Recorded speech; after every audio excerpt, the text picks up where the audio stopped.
Hello, everybody. Welcome to Rainbow Space Magic 2024. We're going to have a panel of amazing authors today who are going to read from their books.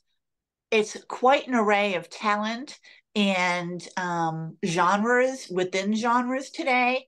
And I think it's going to be really valuable to everybody to hear what all these authors are saying and their messages and their intrigue and their stories. So I am Jessica Lucci. I'm best known as a steampunk author and a poet. I'm representing Watch City today. That's my city, and that's where I got inspiration for my steampunk books. I go by she, her, and hers, and you can find me online at jessicalucci.org. So I'm so excited for our readers today. Let me introduce our first reader, who is named Elle. When she isn't being mock kidnapped, taking shooting lessons, or cave swimming with bats, Goldie Award winner Elle writes science fiction and paranormal romance featuring kick ass women who fall in love with each other. Her 10th novel, Speak Easy, releases from Bywater Books at the end of 2024. Elle is represented by Naomi Davis at Bookends Literary Agency. So, Elle Ayer, I would love to hear what you have to say. Thank you so much. I appreciate that. And the name was perfect. Thank you. So I'm going to be reading a little bit from my upcoming release, Speak Easy. Here's a little bit of a background on the book. In 1922, Michelle Mickey McFadden runs an LGBTQ speakeasy hidden in the basement of the big city Little Theater until someone sneaks in after closing on New Year's Eve and shoots and kills her and her dog, Easy. She and her dog's ghosts find themselves trapped within the speakeasy's walls, reliving that night again and again, though Mickey doesn't start to figure that out until this scene when 100 years later, Sierra, the theater's bookkeeper, and her friends stumble across the speakeasy walled up in the theater's sub-basement and prepare to enter. This is from chapter 7.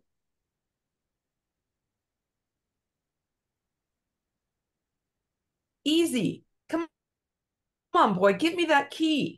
Mickey stumbled over the edge where the dance floor met the tile, almost falling across the expansive, polished wood surface, scuffed a bit now from all the New Year's Eve dancing. It was late, after 2:30 in the morning.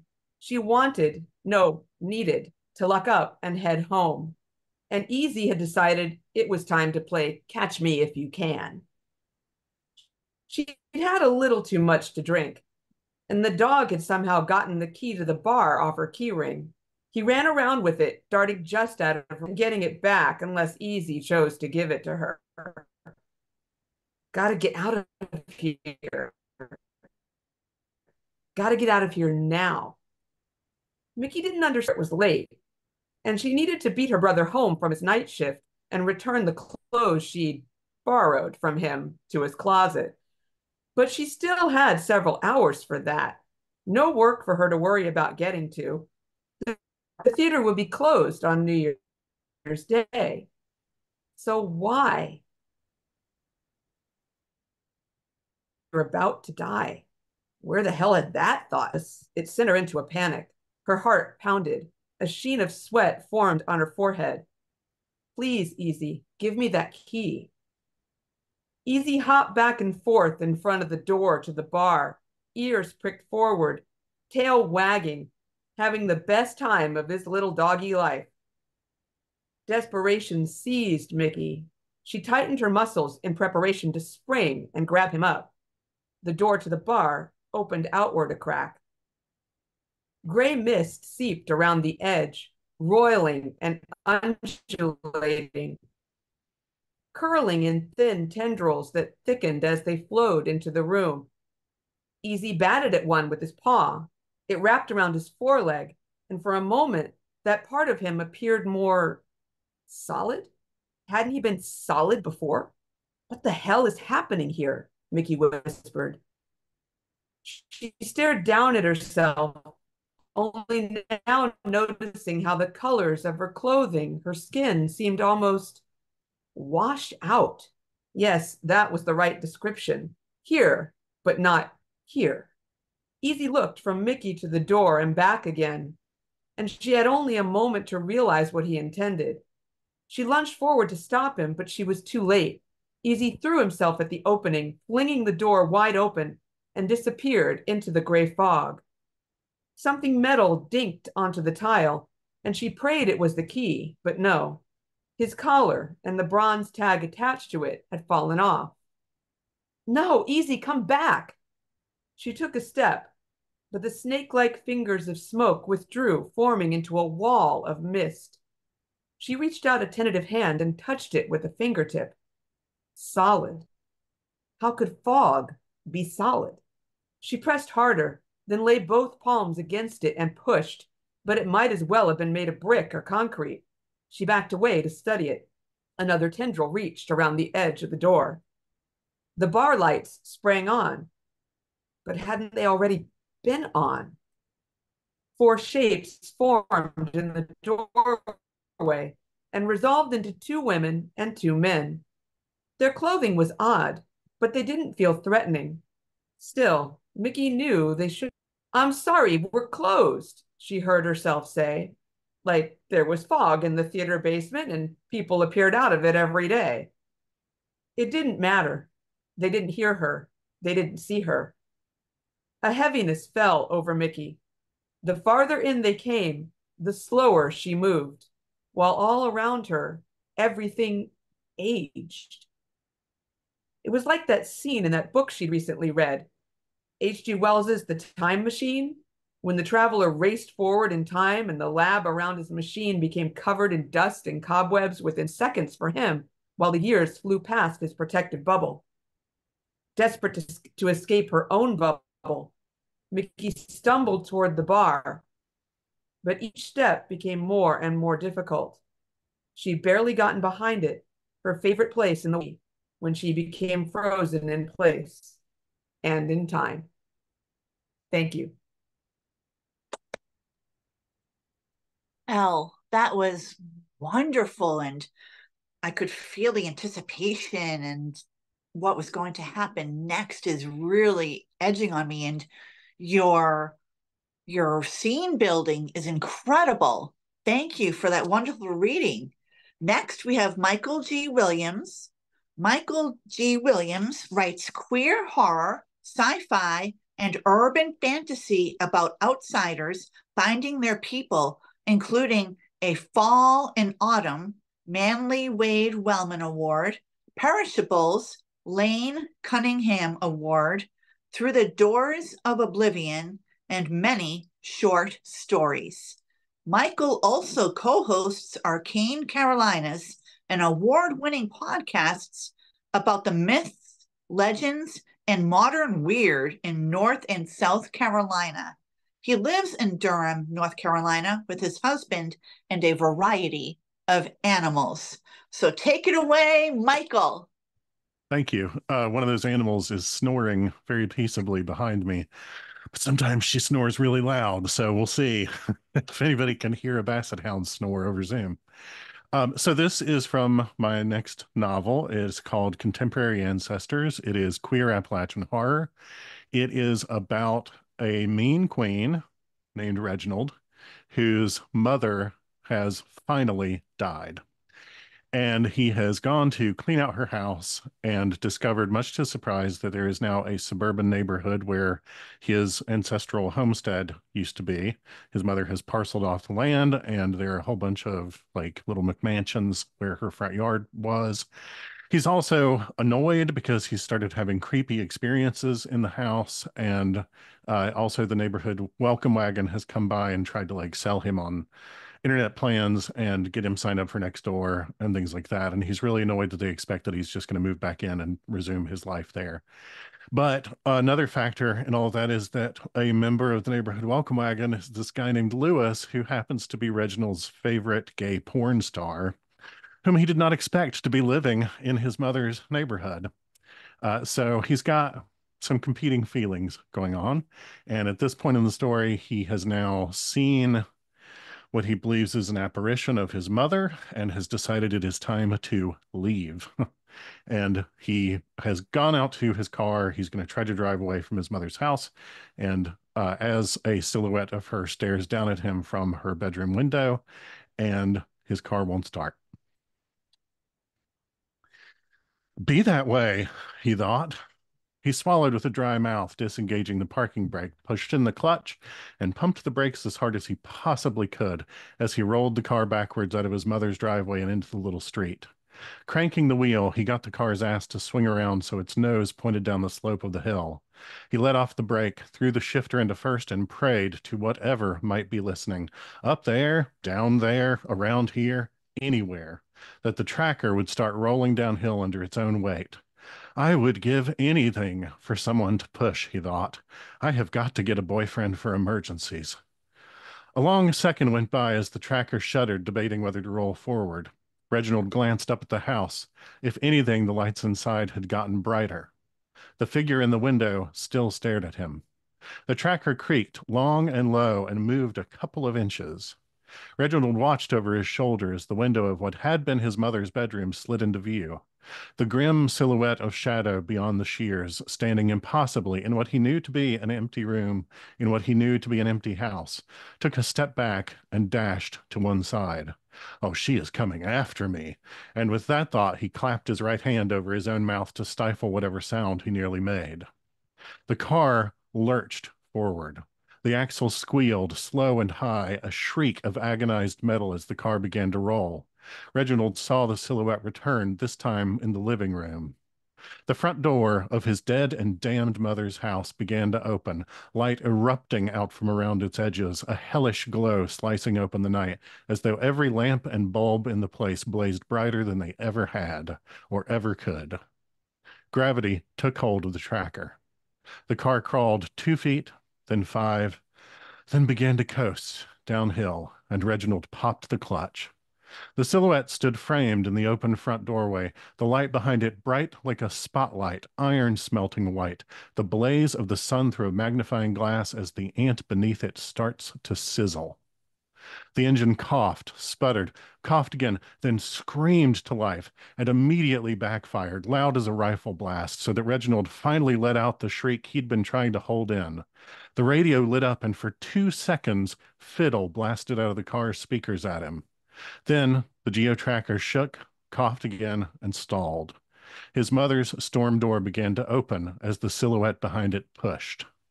Lights went on in a house down the street. Reginald cranked the engine, cranked and cranked and cranked, but nothing. The motor just would not catch, could not turn over. And as that form of shadow, ridiculous, the shape of an elderly woman in a housecoat grown too big for her as she shrank away inside it, and as menacing as any elder demon from an old Italian horror movie, stepped down onto his mother's front porch. It lifted a hand and it beckoned him. Reginald could practically hear his mother's voice as it did so. Come home, son. Come back forever. It's time. Reginald stared at it in his side mirror, gaped at the spirit he knew looked directly at him in return, though it had no face, no eyes, no features other than its outline. He sat there, mouth open, face twisted as tears welled up and mercifully blurred his vision.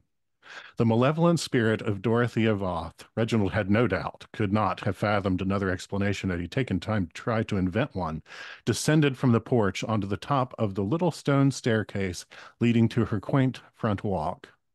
Reginald squeezed his eyes shut, clapped both hands over his mouth to hold in a wail of desperation and terror, a feeling, an emotional assault he felt as a physical sensation he could not have named and did not ever want to feel again, pushed up from somewhere deep inside, squeezing his heart like a giant, cold electrical hand. He had to go. He had to leave. He had to get away. He swiped at his eyes and opened them again, ready to run from the car, to leave his beloved 1993 geo-tracker sitting in a street that should never have existed, and flee this place on foot if he had to. And when he looked in the mirror one final time, it hit him like a slap across the face that the spirit, his mother, had vanished. The house sat as it had before, brooding on its haunches in the shadow of Maria Bald, with a single light, the one hanging in the gallery on the second floor, its dim glow illuminating the stairs and a little of the front hall. The front door was closed. Lewis knocked on the glass on the passenger window of the tracker, and Reginald screamed at the top of his goddamned lungs, startling them both. Are you okay? Lewis's voice sounded muffled on the other side of the glass. I thought I heard a... Reginald climbed out of the tracker and leaned against its side. Lewis came around the car to talk to him, sandals slapping against his feet as he walked. Reginald, what's going on? Reginald lifted his head and rubbed his eyes, and then actually looked at Lewis for the first time. Lewis wore a pair of flannel pajama bottoms, thick socks, and sandals with a running shoe logo on the wide band across the top of his feet. He had no shirt on, and even this flustered and terrified, Reginald could not help but catalogue his articulated musculature by the light of the moon and a circle of halogen street lamps. Lewis looked at Reginald's expression, then down at himself, and made a little sound of embarrassment.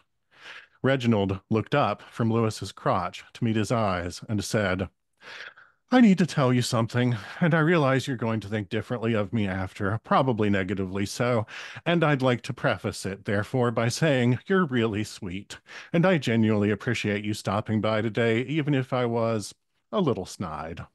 My mother's house is haunted, specifically by my mother, and I think she wants to trap me there, or at least I think she's angry that I don't want to stay. And I sound like a total basket case, and you think I'm crazy.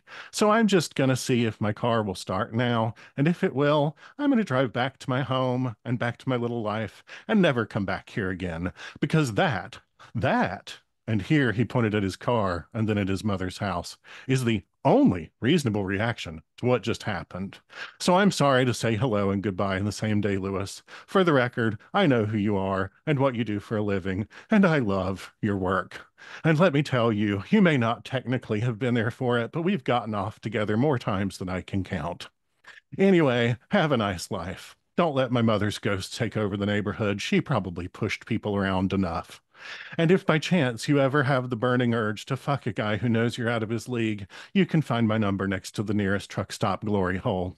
It was lovely meeting you, Lewis. I hope my mother doesn't eat you. And that's the end of the reading. Michael, that was wonderful. I loved it. The sounds were so real. The shriek of metal, screaming, and the sense of panic was so real. I was right with you. And then the humor at the end to kind of make the reader or listener not so spooked out, to let us know, okay, it's going to be all right now. He's getting the hell out of here. and, and the humor was just spot on. So really nice reading. Thank you so much. Thank you. And next, we have a very special reading by Alex Washoe. Alex Washoe is a non-binary writer of geeky romance and hope punk. So I'm really interested in finding out more about hope punk. And Alex Washoe, you're up.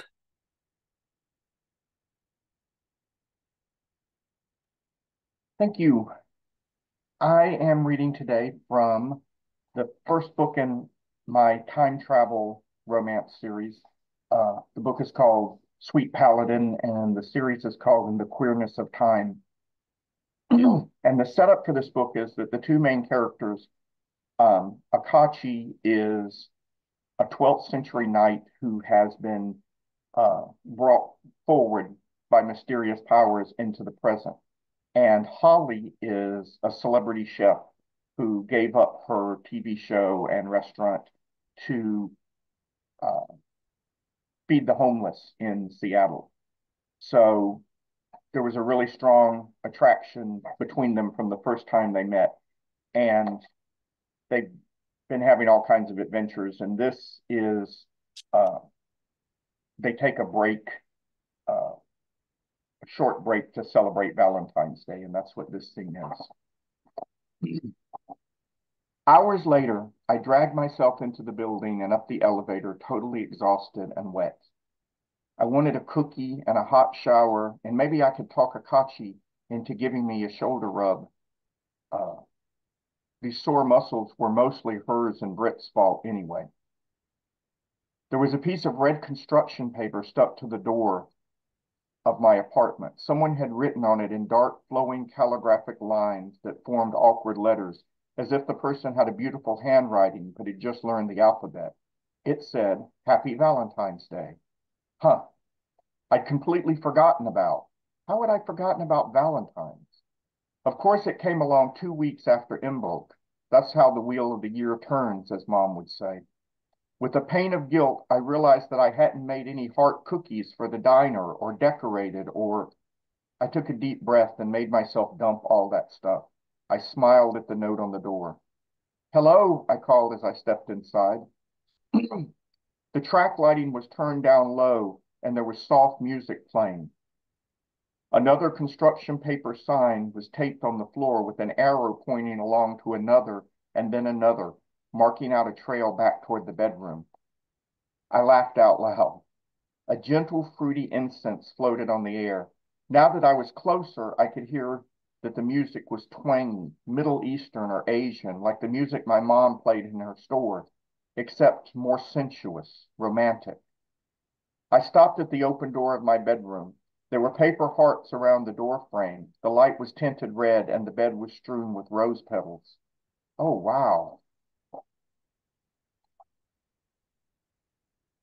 To one side of the door was a crystal filled with conversation hearts. I squealed and grabbed a handful. I'm supposed to ask you to be my Valentine, Akachi said. She approached me wearing a silk robe, way too long to be one of mine and not something I'd helped her pick out. It flowed over her body like wine, conforming to the long muscles of her leg, the curve of her hip, the swell of her breasts, the strong, solid line of her shoulders. I almost choked on the hearts I'd popped into my mouth. I coughed and sputtered. I was, your Valentine from the first moment I saw you. Before that, I guess. But if I wasn't before, this outfit. She stepped in front of me and put her hands on my shoulders and gently squeezed them. I moaned. You're very tight, she said. You need to relax. Yeah, well, pull-ups will do that to you. They're evil. And then I was running around with arugula and she kissed the corner of my mouth. Hush, come on. Turning, and oh, what a pleasure that was to watch. She led me by the hand across the room. The hot tub was uncovered and gently bubbling, some of the scent that spiced the room coming from the flowers that floated on its surface. I see you found a floral witch somewhere to help you, I said. I had a lot of help. I didn't even know what Valentine's Day was until Britt mentioned it. Britt would. You know, the whole time I was with Valentin, we never did anything for Valentine's Day. He was usually pretty good about special days, but he hated Valentine's Day. Because of his name, I think. Everyone always mispronounced it. I sighed. I'm standing here babbling about my ex. Akachi chuckled. Britt said you loved this holiday growing up.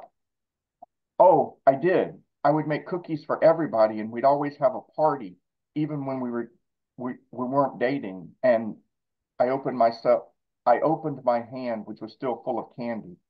Conversation hearts are my favorite. Dating. She stretched the word out, tasting it. Is that what we're doing?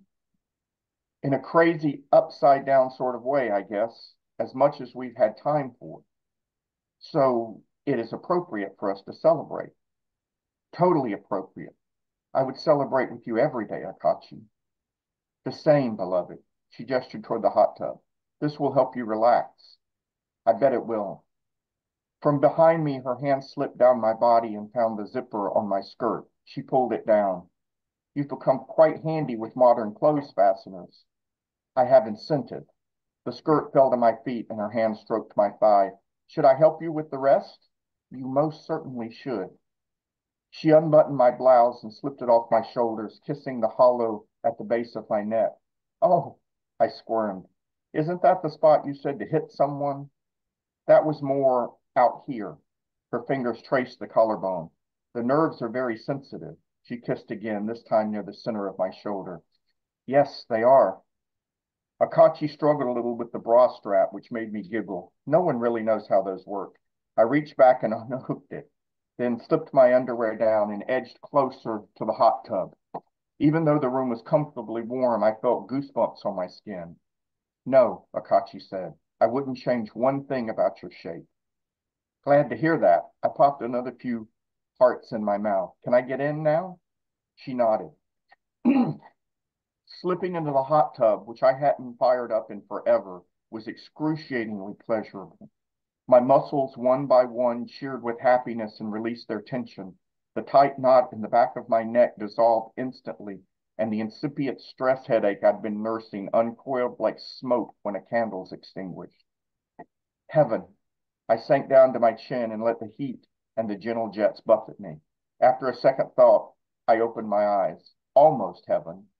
Almost? How can it be heaven without my paladin? She bowed deeply. I am yours to command, my lady. I waved imperiously. Join me. She started to untie the belt of her robe, setting my heart beating. Wait, she paused. Could you get the bowl of hearts and bring it over here? Then join me? She glanced at the bowl and back. Truly, that is the order of your wishes, first the candy and then me? I shrugged, giggling. I am what I am. Perhaps, in punishment, she shed the robe, which she was still wearing. The tinted light shimmered on her dark skin as she reached up and unwound the scarf from her head. Then slowly, much more slowly than necessary, she strode across the room and retrieved the bowl, carried it back and set it within easy reach. I couldn't take my eyes off her the entire time. She stepped into the hot tub and settled right down beside me. It was a long time before I remembered the candy. And that's the reading. Woo! Wow, that was hot. The sexual tension was aligned with her aches and pains in her body. And the second she was touched, she could feel relief. And the whole hot tub offering relief coincides with that sexual relaxation. Well done. What a great scene. And the romance with the flowers and the conversation hearts and the rose petals. It was just so wonderful. So thank you for creating that really beautiful romantic scene. And I can tell it's about to get even hotter. Our next reader is Tucker Lieberman, the author of the most famous short film of all time from Trom Books 2022. Anthology contributions include It Came from the Closet, Feminist Press 2022, and Transgalactic Bike Ride, Microcosm 2020, Lambda Literary 2021 finalist. Bilingual poetry collection inspired by Gilgamesh and Enkidu was a 2020 Grayson Books contest finalist and a 2022 Elgin Award nominee. Nonfiction reader for Split Lip Press, contributor to Gender Identity Today. Podcast appearances include Out to Get You, spoke at Medium Day 2023, editor for Prism and Pen, reviewed 100 books for Independent Book Review, born with a science fictional left hip, ran a half marathon, walked on fire, talks about it.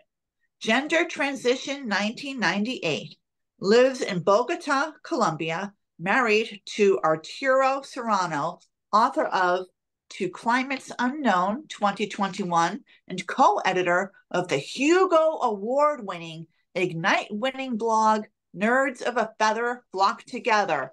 All right, let's hear it from Tucker Lieberman. Thank you so much for that introduction, Jessica. So yeah, I wrote this novel. That's what I'm reading from today. Most famous short film of all time. And this was indeed published by Traum a couple years ago. In fact, its second birthday was a couple days ago. So I am celebrating that, and I'm delighted to share a scene from it. Yesterday at the readings, there was an accidental theme of beverages. So because of that, I selected a beverage scene from most famous short film of all time.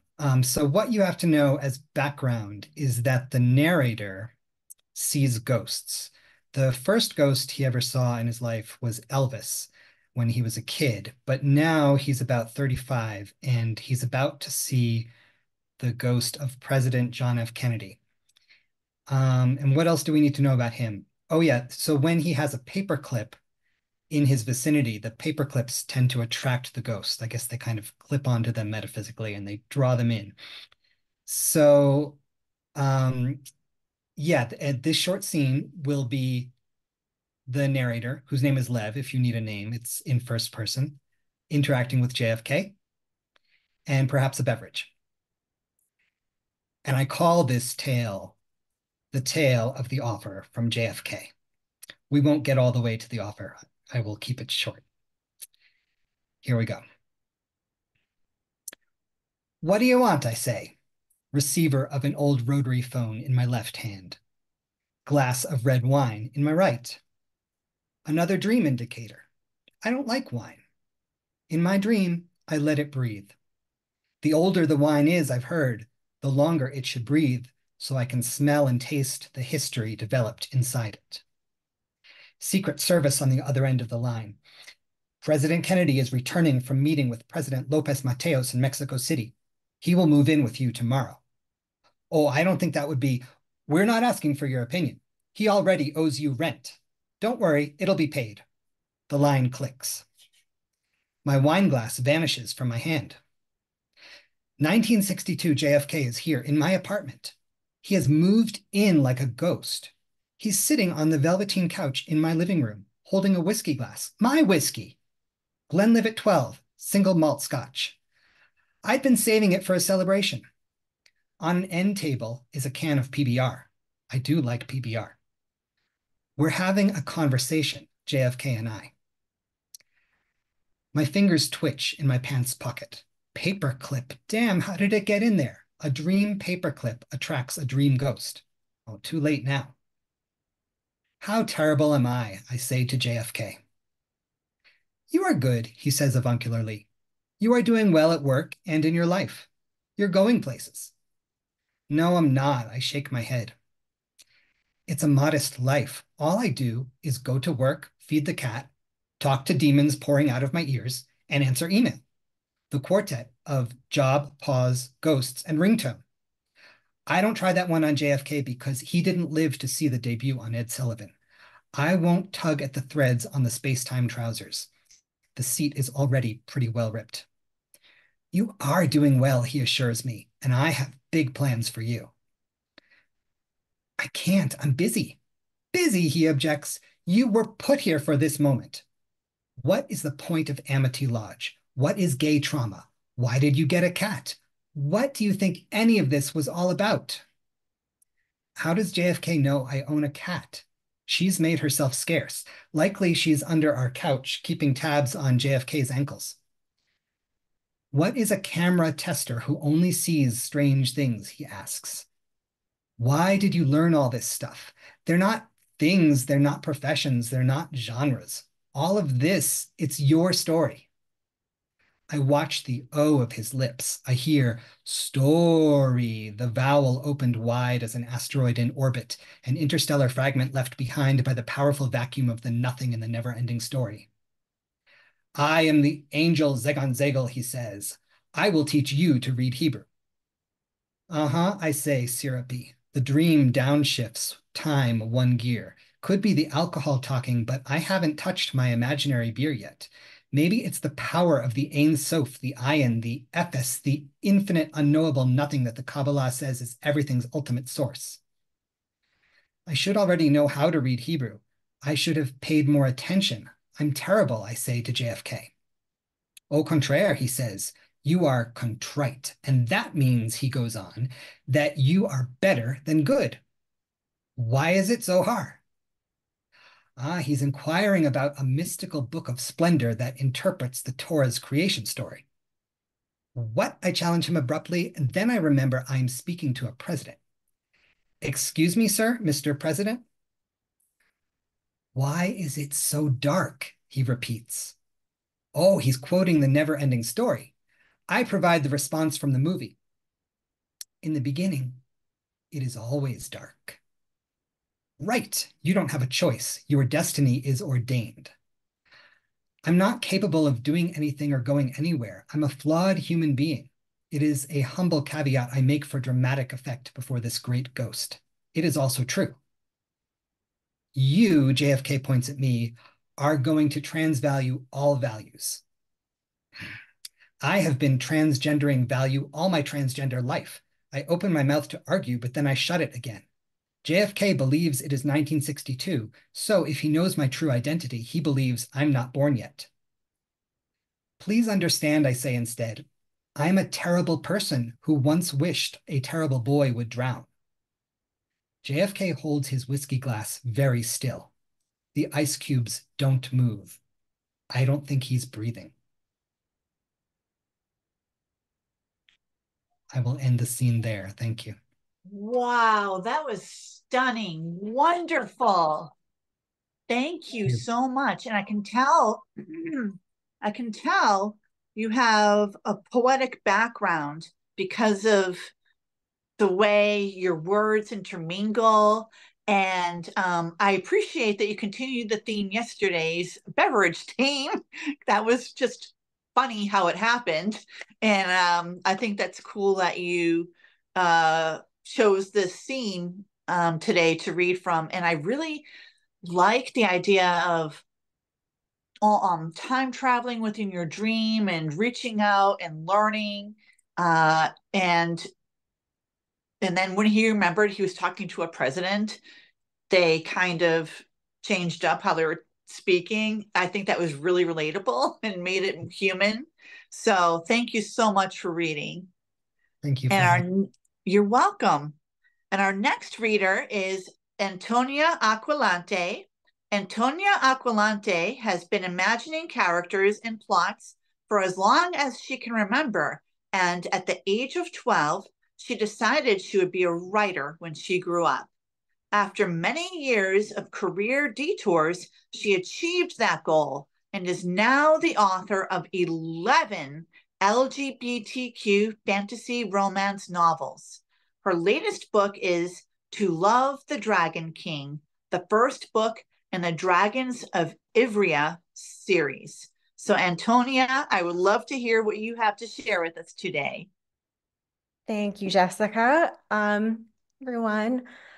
So today I am going to read a little bit from the beginning of To Know a Dragon Spy. It's the second book in the Dragons of Ivrea series, and it is not out yet, but hopefully it will be soon. In the Dragons of Ivrea series, this is a dragon shifter fantasy romance. In the first book, they discovered a far-reaching conspiracy, a plot against the Kingdom of Ivrea and its king.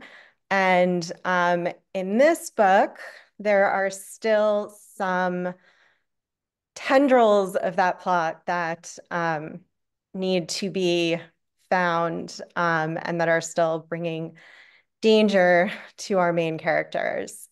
So this is from the very beginning of that second book. Felix lounged against the balustrade of the balcony above Windward Castle's courtyard. His pose was carefully constructed to give the impression of a prince lazily enjoying the warmth of a late summer day and the view out over the courtyard and down the hill to the town and the lake. From the distance, no observer would be able to see the sharpness of his gaze. He was enjoying the late summer day, the gentle breeze making him wish he was gliding along it on outstretched wings instead of letting it ruffle his dark hair. But the pleasant weather wasn't what had him outside this morning. The activity below him had drawn him out and kept his attention. With the king's marriage rapidly approaching, the area surrounding the castle was bustling with far more people than it usually saw at once, even as the home of Ivrea's king. And each of those people was a potential threat. Well, that wasn't entirely true, and Felix wasn't going to allow himself to become perpetually suspicious just because it wasn't so many months ago that they had discovered a treasonous plot against the king and kingdom. Lysander hadn't become paranoid, more protective certainly, with his country and family and a soon-to-be husband to protect, but not paranoid about everyone's motives, and Felix would neither. But he was keenly aware that they hadn't apprehended everyone involved in that plot. It had been an insidious conspiracy, one that had spread tendrils through some of the leading families in the clans, made up of people who believed those with the dragon talent were superior to those that could not transform into dragons, who believed Ivrea should not keep itself safe and secret, but should go out into the wider world beyond the mountains that concealed them, and then rule that world by dint of their supposed superiority. Felix thought the whole thing mad. They were no better than anyone else because they had the dragon talent instead of some other magic or no magic at all. And there was no reason to think anything would be different if they emerged into the world once more and revealed dragons to be anything other than legend. No reason to believe the hunts wouldn't begin again. Felix gave himself a mental shake and focused on the scene before him. The mood appeared entirely celebratory. People were arriving by wing, horse, or carriage already, taking lodging in town or camping near the lake if they didn't have claim to the limited accommodations in the castle. Children played, vendors sold their wares, and dragons wheeled in the clear blue sky. Today, surveying the scene, it was difficult to believe that all of Ivrea had been rocked by the reveal of the conspiracy. Shock and horror rippling out through the country, leaving a somber mood in its wake. Ivrea's people needed this celebration, needed it to shake off the horror of what had happened, to show their support for their king, a king beloved by so many. Felix wished he had let what had happened go quite so easily. Perhaps if it were really over, he could begin to put it behind him, could begin to come to terms with how something so large had taken root under his very nose. Wasn't this his whole purpose? For nearly his entire life, he'd molded himself into what he'd become, honed himself to be of use to Lysander, his king, his cousin, the man who was more a brother to him than the one he'd been born with. His fingers curled against the stone. Felix would not fail again. The door behind him opened, and he forced his fingers to uncurl, letting his hand fall into a deliberate, graceful pose. Then he relaxed truly when Thalia stepped outside. There you are. The princess closed the door behind her and crossed to Felix, the amber silk of her gown swishing around her legs with each step. She was dressed for court, as he was, her gown at the height of fashion and perfectly cut for her lush figure, her thick dark hair intricately braided and threaded with pearls, more pearls dangling from her ears and circling her neck. I was wondering where you disappeared to. I'm not meant to be anywhere at the moment. No, not quite yet. We have to go down to greet today's arrivals soon. Her face was set into serene lines as she studied the same scene that had held his attention. It was unlikely someone could see the nuances of their expressions at such a distance, but better to be safe than let anything slip. They were both thrilled Lysander had found Sasha. Sasha was the perfect match for him and a perfect addition to their little family, but the wedding festivities were work. You know I wouldn't abandon you to it, Felix said. I know. She turned to him, her gaze shrewd. So why are you out here brooding? I am not brooding. I do not brood. I came out for some fresh air. Thalia laughed. The rich sound floated out on the breeze and drew the attention of people in the courtyard. There were respectful acknowledgments when the people below realized who was on the balcony, but most returned to their business quickly, used to the sight of the royals or too busy to be bothered. A few, visitors who likely hadn't spent much time at Windward, continued to stare and then until they were encouraged along into the castle. Fine, you're not brooding, which is good because Alan does enough of that for all of us. Thalia's lips quirked into a slight smile when Felix snorted inelegantly. You are worrying, though. Of course. They hadn't caught everyone involved in the plot. Yannick's son was still out there, and there was at least one other person working with him. And now crowds of people were gathering at Windward, and too many of them would be too close to the king. Aren't you? Yes, she replied simply. But we can't change the situation. Lysander and Sasha couldn't have married quietly. No, they couldn't have. It would have shown weakness and deprived Ivrea's people of the festivity they needed. We can only be so careful. Thalia hummed thoughtfully. Have you heard anything? No. And he was listening. Information was his trade, so to speak, which was why not discovering the plot sooner still rankled. Not yet, but I'm going to learn everything about and from everyone who comes here for the wedding. From anyone else, I'd think that was an exaggeration, but I know you'll do it. I won't miss something again. We all missed it. She sighed when he said nothing. I know you won't. Just don't become suspicious of everyone, all right? We have Alan for that. Felix managed not to make a face at the reminder of the commander's attitude. Thalia would know how he felt anyway. Come on, Thalia continued. We have to go in or we'll be late. Yes. Felix glanced up as they turned. Some of the dragons in the sky were royal guards, Alan's people flying patterns over the castle and surrounding area, alert for threats.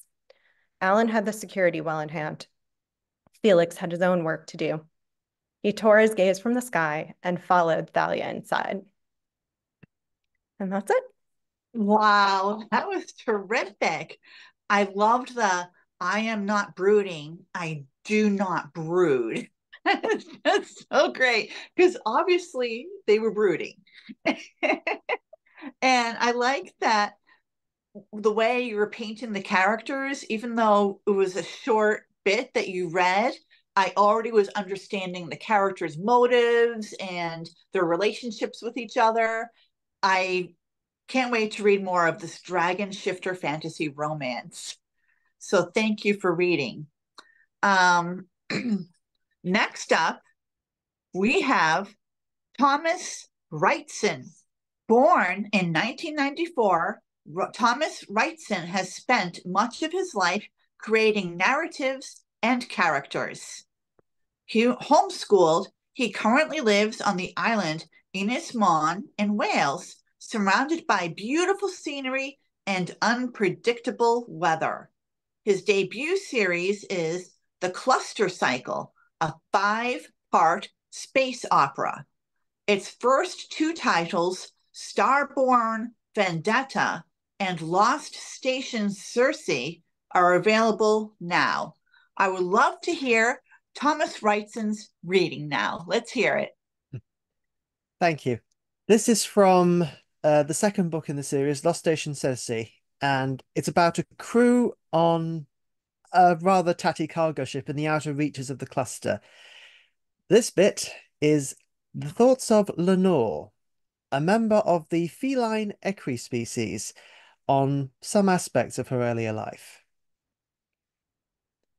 Lenore was thinking deep through her past, thought how nice it would be to dump her boring companion and find a suitable corner in some nightclub, to listen to its pulsing music and enjoy somber solitude amid flailing arms, gyrating hips, and the touching of lips. Instead, here she was with Alcmene, keeping the Kavki company as she sipped at her own drink. In turn, she wondered if Alcmene would rather be somewhere else, perhaps looking for Farah, or searching around the markets to see what was in or out of fashion in this sector at the moment. For all her own maternal leanings, she knew that outside of her ambitions, Alcmene considered the little human to be the child she never had. I wonder what we'll be shipping next. She glanced over her shoulder at an equerry gyrating by the door at his companion. Maybe some kind of soporific. The people here look like they could do with a dose of Horlicks. Maybe so. Lenore laughed gently through her words. If it still existed, that thing went with ancient Earth, or so humans tell us. I firmly believe the loss of ancient Earth is a fallacy. Alcmene waved her hand around illustratively and perhaps a little drunkenly. They dream it up to justify them being here. Don't say you're one of those cranks who think we should all go back to where we came from. Not exactly. I just dislike the idea of going beyond ourselves. Remember that expedition a few centuries back? Vanished into the Azure sector, never came back, only getting a constant signal of "do not come looking for us" when the mission handlers scanned the area. There's good reason for that. We know that now from the follow-up report. Didn't you see it? All over the news a few months ago. Yes, I saw it, and then it was not a strange tragedy. The whole thing was very mundane and only became greater when more of the facts and distorted memories were revealed to us in that report. Would it have made the front page if it were as plain as equipment malfunction? This whole thing about ancient Earth stinks of that same myth-making. It's just plain silly. I wonder what Farah would say if he heard you talking like this. Oh, Farah would scarcely mind. I find him barely human at all. He was hardly raised among them, barely been among them since his babyhood. Probably good for him, though he does not admit it. Lenore threw a stern look at the Kavki. I think that's the drink talking. How many have you had? Only 2. 2's more than enough for your head. Off with you. Remember the way to our lodgings? Yes, I have it on here. She waved her wrist illustratively and caused the small comm unit attached there to flash in the electric lights. Sure you care not to come? Quite sure. Off with you, and go straight there, mind you. I will. Night. Night. Such an odd term on a space station that barely registered night or day as terrestrial settlements could. Alcmene left, not wobbling nearly as much as her speech might have implied. As the cab-key departed with cool determination, Lenore sighed with relief and returned to her own drink. At last left alone, Lenore was able to enjoy it in peace. She always sipped slowly when in solitude, savouring the taste. So few and little were these pleasures that she wished to spin them out as long as possible. Her life was hard work, making one day merge into the next between brief snatches of sleep, whether it had been raising a child amidst changing ships and crews, working off a debt to a captain when she ran out of travel funds, or finding work with another crew member aboard a decrepit ship called the Bembo. Glancing up, half her vision was filled by the extra long lock of hair which hung down the right side of her face. It was dyed a deep scarlet, the colour of clotted blood. Reaching up and twisting it, she recalled her clan's adage, "We live for the hunt, for the kill, for the blood, for the night's rejoicing." The permanently dyed lock was a sign of their mantra, their calling to arms and to battle. It was more than a symbol, it was their life and their death. They would always be bound to the red stain of that symbolic blood. Memory drifted back 17 years with the fondling of that lock. 17 years ago, when she and the small band of her clan had been travelling across a world made half barren due to a terraforming accident. They had been hunting a group of colonists for no reason other than sport. They made those humans run, made them cry and flee in terror, made them hide and dash from cover to cover. She vaguely remembered an old human story and a line within it from an old cobra to a young human. Run around and make sport, boy. Run around and make sport. They did run around. We had our sport. There had been a ship crashed there for repairs. A civilian ship attacked by pirates. It had few guns and fewer small arms. She had felt a twinge of regret, but still followed her band down towards it. One more hunt before leaving on their ship. One more hunt and one more set of trophies. One more lock of hair or length of skin to be added to their belts of honour. Scowl and grimace as the other fellows might, they were the tribe of the Red Lock and would not back down from a hunt. There had been 7 families, and she had participated in the slaughter.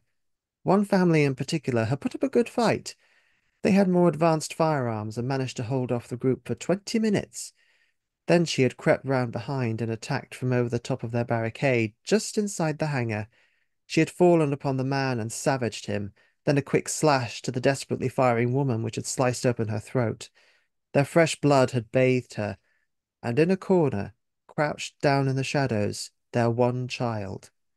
It was the only child on the entire ship, barely 3 years old, a tiny thing, unable to stand due to the fear of freezing his limbs, that shock of hair stained with fresh blood.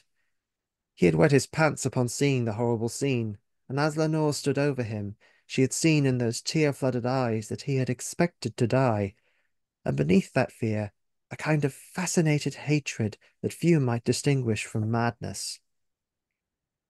There was one thing running stronger in her blood and her clan than the rule of the hunt. The innocent were exempt from harm. Her leader had not thought so. In his warped creed, all were fair game. All were worthy of the hunt. Excuse me. He had come upon her looking down at the boy, had approached with claws unsheathed to tear the young human apart. She had raised an arm to halt him. He had cursed her for a soft thing and lunged, had been pushed back. Without a word, she had used her blade to slash his eyes, then driven the point home to his brain. All while he watched. What followed still haunted her nightmares. Killing her own was a taboo of her people, but it was also but was it not also a taboo to kill the innocent? She had slaughtered them as she had slaughtered her prey. She had stood, covered in the blood of hunted and hunter, and looked again at the little boy. Sorry. He had been staring at her, and continued doing so even as he wept uncontrollably. When she approached, he had yelled at her to stay back, parroting half-remembered obscenities from his deceased human fellows. Without a word, Lenore had picked him up and carried him out, feeling his little fists beating on her back. She had made up her mind. This boy was bereft of family, of friends, of anything. She would take him in, raise him as if he were her own biological child. If needed, she would renounce her clan altogether, and if he chose, he could come for her when he was old enough. She could easily fend off any attack from this slip of a thing, but when he was older and well trained... She had faced the stern looks of her clan elders for the transgressions, but they had seen her actions as partially justified. Ultimately, her fratricidal acts were beyond excuse or pardon. She was banished with her little human child, who had grown sullen and silent. The two had spent their first year hopping from ship to ship, taking short-term jobs, once being confined and working off their passage when the funds ran out. When they finally got their freedom, the two had their private talk. The little boy spoke first. "I know what you did. I never expect you to forget. I want to hit you, but your fists can't hurt me. Perhaps later they can. You don't mind me getting stronger? I expect it of you. And when that day comes, I'll kill you. And when that day comes, I'll let you try, but you may fail. I won't. I trust so." Curiously, that had been the same night when Solette found them, the two struggling to find a place to sleep outside one of the local slums of a rundown spaceport. He had asked what they were like, as he recognized Lenore's lock of red hair. It provided a strange mirror for his own white-dyed streaks on the other side of his head. He offered them a place aboard his ship, a cut of all proceeds, and free room and board. It would be hard, he had said, but would also be fair. And it had been. 17 years seemed to have flown by, though each day had been a grind. Lenore finished her drink and left for her lodgings as the little voice whispered behind her eyes. Yes, they had dragged near eternal. As if they struggled against chains behind Farah and herself to that promised moment. She'd killed his family. Nothing would change that. And when prepared, he would take his attempted revenge. It is the way. And true to my tribe, I won't ignore that. And I hope and pray he won't either. That's the end of the reading. Thanks for the patience. Wow, that was terrific. I really liked the clan relationships between each other and between clan to clan and the belts of honor. I love that whole concept and how you described it. But I do have one question. Lenore, did you get the name from Poe's The Raven? Not directly. I was just wondering because sometimes it's so fun to think of different names, and Lenore is such a perfect name, it sounds like, for this character. And Lenore was also the subject in The Raven. So I was just curious. But you did a wonderful reading, and thank you so much, Thomas. And lastly, I would like to share a little bit from one of my books. I'll do a quick reading. And again, I'm Jessica Lucci, a poet and steampunk author. If you ever want to find me and reach out to me and share ideas and thoughts, you can find me at www.jessicalucci.org. And I'm going to read to you from Subton Switch, which got the LesFic Bard Book Awards finalist for LesFic science fiction. So this part of the story, it is a steampunk story, which means it's science fiction from a Victorian point of view. For instance, if we went back to the Victorian era, but changed our technology a different way. And there's also some steampunk magical stuff that happens. But let me read to you this scene. This group of women were trying to free one of their comrades and got caught themselves. And there has also been drug use that's been very bad. It's opioid abuse. And there's also been alcohol abuse. So which both of those are problems are in our society now. And they also had it in the Victorian era. So that's a correlation to show times have not quite changed. But let me read to you from this. Ambulatory medic bots answered the cries for help echoing through the alarm systems of the dungeon. While the women were magnoblasted with invisible chains, spindly metal arms lifted the limp body to a floating cot. Dark terror faded from horrified screams to deadly silence. The lack of sound became tangible.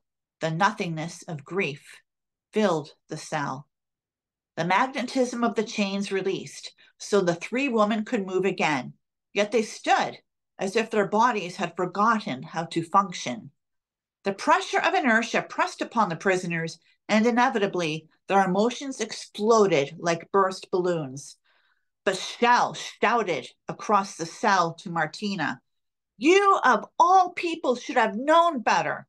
Giving her certain death, an empty soul. Don't you remember at all what it was like to be a shell? Did you forget the feeling of false air in your lungs?" She paused. "Triton's testicles. You have been crushing crystals too. You've been crushing with her." Martina tried to explain and held out her hand. Washoe pulled away. "Don't touch me. Don't ever touch me again." She planted her right foot back and raised her left arm, her giant fist clenched in ribbons of purple veins. She stood, poised for a knockout punch. Then she lowered her arm. "I love you. How could you do this? I am so angry that I want to hurt you. How can that be possible?" A stream of hot tears erupted from her flushed face. Martina reached two hands out in silent pleading. Salty water dripped in lone dots to the dusty metal floor. "Don't. Just don't. You sicken me. You have broken my heart." She pointed to the far corner. "Now leave. I never want to see you again. How dare you? How dare you make me feel this way?" Martina twitched in grief. She glanced at Tess, whose face was sculpture-like, pale, unmoving, lifeless. "Please," whispered Martina, "please let me explain. I'm so sorry." "Go." Washoe's finger remained pointed like an arrow strung for discharge. Martina raised her arms in supplication and was met with icy stares. She lowered her head. Her golden hair hovered over her sun-etched face, and her green eyes darkened in the shadow of shame. Washoe sought sleep that would not come. Her thoughts chased dreamy images away. Had she been too hard on Martina? She grumbled into her hands. Feck that. Tess snuck a cotton robe from her bag and rolled it up into a thin pillow. Between meditative outlooks, her feelings clashed with her thoughts.